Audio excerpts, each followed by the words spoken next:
Hi, this is Roger. Thanks for dropping by. This is a fast video and it's all you're going to get today because I got loads of other stuff to do, like fixing my car and stuff like that. But as there's a bit of light around, I just thought I'd get a nice reasonable close-up of Dendrobium Spring Dreamer pollen, and hopefully those little pink tinges show up on camera.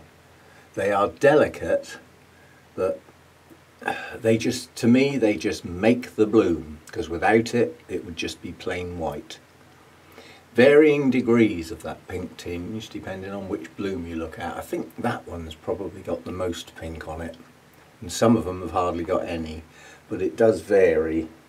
It's not a colour changer. Whatever colours it gets when it opens, that's the pink it gets, if you see what I mean. It doesn't suddenly develop it after it's opened. You just get what you get, some more than others. But, you know, you shouldn't be blooming this time of year, really. You're going to take the edge off the spring blooming, but it's a nice splash at this time of year when there's very little. I remember my, I say it nearly every time, my everything in bloom on the 8th. I'm dreading the day I come out here and there's nothing.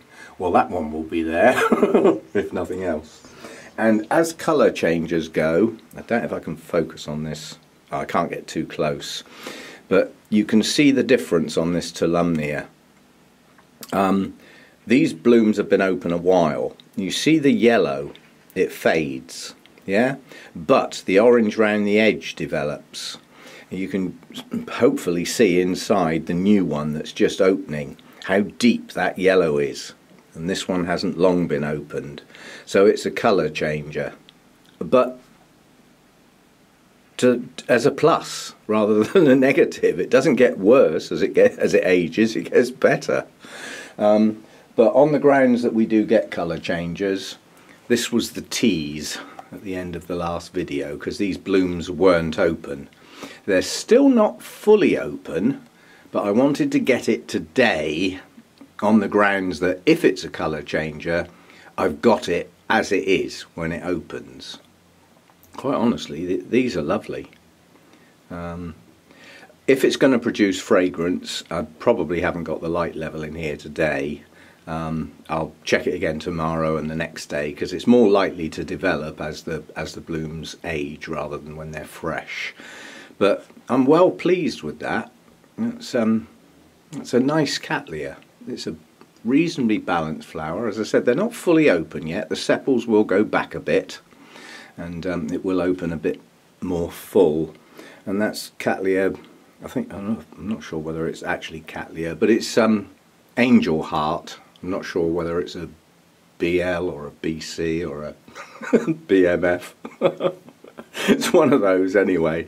But the thing is with the BLC, and the LC and the SLC and the SC, most of those S come from Sophronites, most of which have been reclassified as Cattleyas, and a lot of the Lalias have been reclassified as Cattleyas. And you know, so their old names don't really stand up anymore, but the name of the actual plant type does. You know, so Angel Heart stands, irrespective of whether it's just got a C on the front or a BC or whatever. And it's a beauty. This was a potluck one. This is my, I will not buy anything before I've seen the blooms. And it was a plant in an auction, and the latest nice new growth had been broken in transport bringing it to the auction, which took the edge right off the plant. But I could see it was a good plant. It had signs of loads of new roots, and they've all grown quite well. And in addition to that, it had another new growth, which has since grown and bloomed. So I think it was a reasonable choice. And I actually had to walk up the road to get a signal good enough to actually Google the plant name to see what the blooms looked like. Because there was no picture or anything. It was just an orchid society, and a Cattleya is a Cattleya without a bloom, you know, and some Cattleya blooms I really don't like. So I wasn't prepared to get something without at least seeing the bloom. And if I couldn't have done that, I'd have left it where it was. Simple as that. I do like to see my Cattleya blooms, what they're going to look like, and I'm pleased with that one. Got a delicate flush of yellow-green down through the two petals. That's replicated in the lip. The magenta is one of those colours the camera may not do justice to, but you never know your luck. And then the sepals have got a lovely green tip to them, along with the, you know, the sort of nice coloration. So I'm pleased with the bloom. It's very good. Only 2 blooms on this. That might be typical. Quite honestly, the larger the blooms on Cattleya, the less the numbers. The smaller the blooms, the more the numbers. That just seems to be the way most of them work. You very rarely see one of those giant Cattleyas with 6-inch blooms with more than 1 or 2 on a spike. It's very rare to get more than that. Whereas some of the medium-sized Cattleyas, you know, you can get 7, 8, 9, even a dozen. So, you know, that's the sort of choice you take.